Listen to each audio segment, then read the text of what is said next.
let's shift focus from commodities once again back to the markets, and let's talk about the development market or the property market in Mumbai in particular. And the kind of redevelopment, the pace at which we are seeing redevelopment has heightened rather right now, because there are so many societies that are undergoing redevelopment and a lot of builders and listed players are benefiting on the back of this. In fact, to put some stats in front of you, according to the Knight Frank report, there are 910 housing societies which have signed for redevelopment agreements since 2020, that's since the beginning of COVID, and Mumbai redevelopment is expected to unlock more than 44,000 homes worth 1.3 lakh crores by 2030. So to understand more about what story these figures tell and what lies ahead for the property market in Mumbai, especially on the redevelopment front, we have Gulam Zia, Senior Executive Director at Knight Frank India, joining us on the show. Mr. Zia, hi, morning, and thanks for your time. And just put some perspective to these numbers, because Mumbai is set to unlock over 44,000 new homes worth 1.3 lakh crores, like I was mentioning. Now, for ordinary Mumbaikars, what does this wave of redevelopment really mean? Is it more affordable housing options, or is this just taller, better towers with more amenities but in the same neighborhoods? Very good morning to your viewers and you. Let me first put this in a certain perspective. The report that we have written is focusing on demystifying redevelopment of housing societies. There were numbers floating around that more than 2,000 odd societies are undergoing redevelopment, but then that's exactly what we are talking about in last 6 years. When we pulled out the agreements that a society signs with a developer, that's the number you also cited, that's 910 odd such agreements have happened in the whole of last 6 years. And please understand, these 44,000 odd units that are about to come on the back of these 910 contracts are going to be actually hitting the market over next at least 3 to 4 years, because once the contract is signed, you take at least 4 years to demolish and reconstruct a fresh building. But here comes the aspect which you are talking about, which is what kind of houses are coming. And here the trends are really not very encouraging. Especially last year and a half or so, the market has become so competitive that the developers falling over each other have been offering such promises to the tenements, to the housing unit owners, which are right now looking on the verge of not being feasible as time moves. Like promising 75-100% more area than what you already have, and then giving a huge corpus, etc., is turning dangerous. And especially when there are lots of narratives going on that the markets have at least saturated, if not going up. So here it is. In times to come, if the markets have to turn, then all these numbers which they would have signed would actually turn very, very volatile, and the chances of default will be extremely high. Now, here comes the other aspect, whether these are affordable or luxury, because they all have signed on such aggressive terms. Everybody wants to believe, every developer wants to believe that they'll be selling their wares only in the upper end of the market. Otherwise, if you talk about affordable housing, these numbers definitely don't make sense. So, to last question of yours is, all of these are going to be absolutely high-end residential dwellings whenever they come up, and they will be sold for much premium over the market value. Otherwise, these promises that have been given to the tenements would not be fulfilled. Right. Gulam, so with so much money at stake, is there a risk that only luxury buyers benefit while middle-class buyers get priced out? Well, that's what is happening all over Mumbai. Like, even if I talk about northmost tip, say Borivali. In Borivali, when we are talking about redevelopment happening, all these units are at least expected to be sold for at least 30,000 rupees a square feet and more. And only then can they justify giving about 30-35% of the overall area that a builder develops on that plot. And that is where it is. Like, if you're talking about 30,000 rupees square feet, where are you? You're actually breaching the affordable limits. It's much higher, very, very costly and luxury, because everything is selling today with a price tag of luxury. So that's where it is. The problem is that everything is luxury. In Mumbai, there is no space for affordable housing.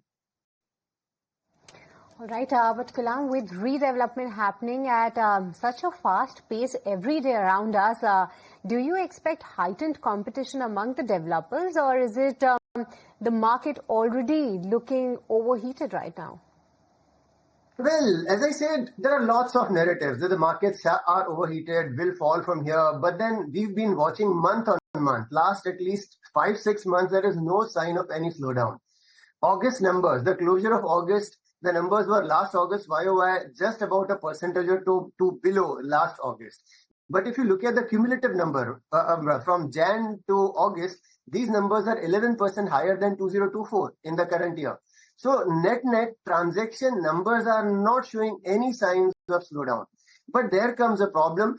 The number that you spoke about, 44,000, while it looks huge, but please understand, in Mumbai, the island city I'm talking about, which is MCGM, Mumbai Municipal Corporation Limit, every year roughly 40 to 45,000 apartments are sold by developers. These are fresh sales, first primary sales.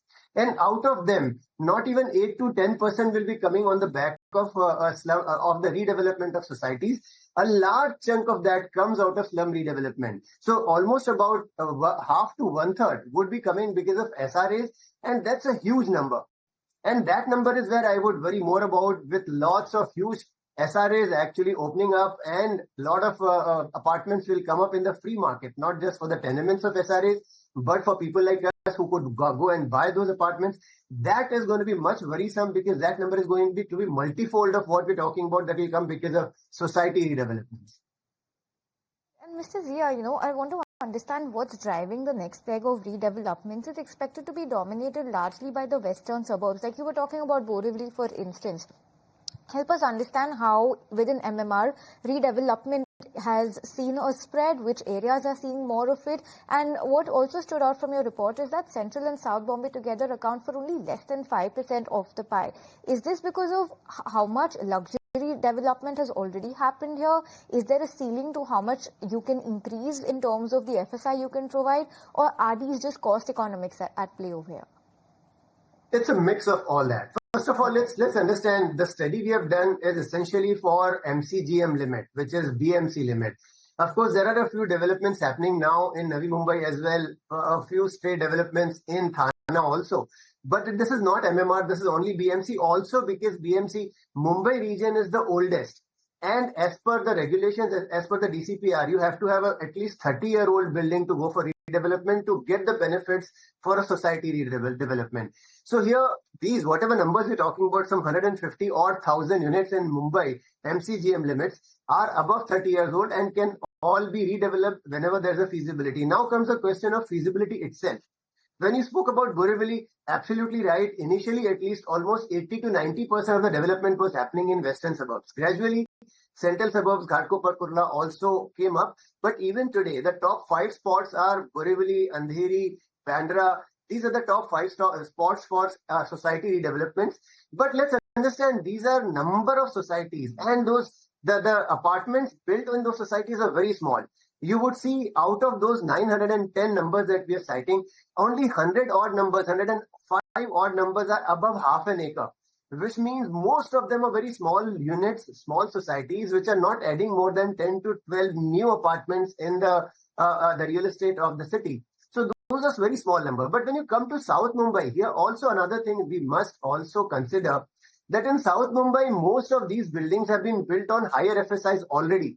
So when your existing building is very, very small and not using full capacity of the FSI, etc., then the developer has good potential when they're creating new building to also sell in a larger number, also give better share to the existing society dwellings. But in South Mumbai, so is not the case. So there are 2-3 very peculiar problems for South Mumbai. Number one, as I said, higher FSI is already consumed.